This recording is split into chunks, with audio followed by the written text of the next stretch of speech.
say tu lu le pa ne nang en na phua tu Reverend H Lemon ki ma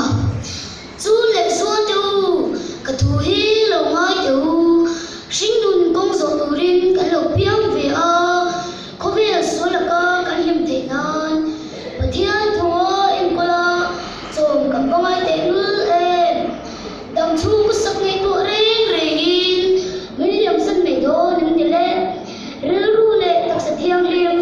sun reng ne lo shele te hi shem hun lam tuang zo tu rin in phal miang mo ni lo an te mul la bang kan tan ni siamin trung trai le thu ta ken ning zo kula bia ku ka mi suain pathian chỉ là ni se ke lu teu kai tu nang re ngam chai le do si lo suan re ne lo pui se lo chi sen mo chu in chung a ong reng sia